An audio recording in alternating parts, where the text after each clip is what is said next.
আপনি দেখেন না ডাকসুর নির্বাচন, একজন পেয়েছে 17,000 ভোট আর একজন পেয়েছে 3,000 ভোট। আপনি সাদিক কায়েমের উপরে, ফরহাদের উপরে এমন এমন দোষ চাপিয়ে দিচ্ছেন, ওই বিষয়ে কি তারা কিছু জানেই না? বিশ্বাস করেন আল্লাহর কসম যে দোষ তাদের উপরে চাপিয়ে জাতির সামনে তাদেরকে কালার করতে চাচ্ছেন, বদনাম করতে চাচ্ছেন, ওই দোষ তো তারা করে নাই। ওই দোষ আপনাকে দিয়ে আল্লাহ দুনিয়ায় করাবে, এরপরে আপনার মরণ হবে।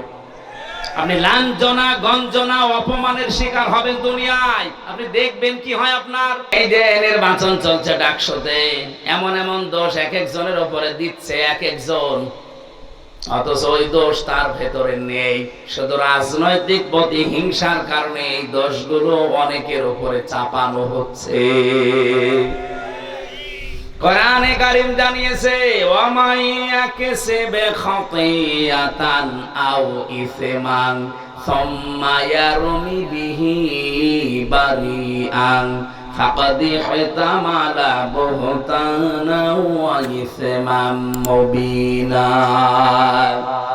সূরা নিসা 112 নম্বর আয়াতে আছে, রব্বুল আলামিন বলেন, দুনিয়ায় বহু মানুষ এমন আছে নিজে অন্যায় করে, নিজে অপরাধমূলক কাজগুলো করে বেড়ায়, আর এই কাজটা যখন হয়ে যায় তখন একটা নিরপরাধ মানুষের উপরে দোষটা চাপিয়ে নিজে সাধু সাজে।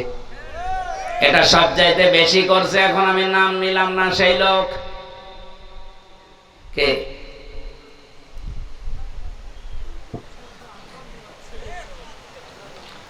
সব চাইতে বেশি করছে এখন এই লোক, নাম নিলাম না, কোন লোক? সেই লোক। আশা করছি সে বুঝবে, সে যেন থামে।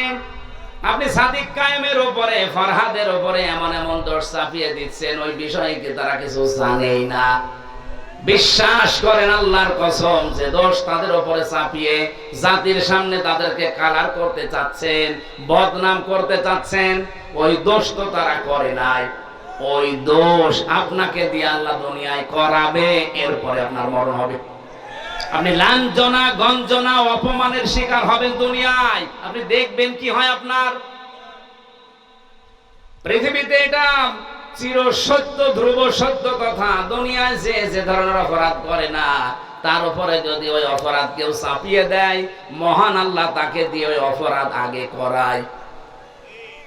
হাসিনা এই দেশে 15.5 বছরে বহু আলেমের উপরে এমন মিথ্যা তহমত চাপিয়ে দিয়েছিল যে বিষয়ে আলেমরা জানতোই না। যারা ইসলাম দিয়ে রাজনীতি করে, আপনি দেখেন, সে যারাই হোক, যারা ইসলাম দিয়ে রাজনীতি করে, সে ইসলামী ছাত্র শিবির হোক, ইসলামী ঈশা ছাত্র আন্দোলন হোক, আর অন্যান্য যত দল আছে, যারা ইসলাম দিয়ে রাজনীতি করে, এই ছেলেদের চরিত্র এখনো পর্যন্ত ঠিক আছে। ইসলামের বাইরে যারা রাজনীতি করে, ওদের চরিত্র বলতে কি আছে আপনি দেখান। আমি জাহাঙ্গীরনগরে প্রথমে ছিলাম, চান্স পেয়েছিলাম প্রথমে ওখানে। আমি দেখেছি সকালবেলা কুলি করছে মদ দিয়ে, ছাত্র পিটাচ্ছে শিক্ষককে। এখনো পর্যন্ত এরকম বেয়াদব বাংলাদেশে আছে না নেই? আজকে একজন এরকম বেয়াদবি করছিল দেখলাম।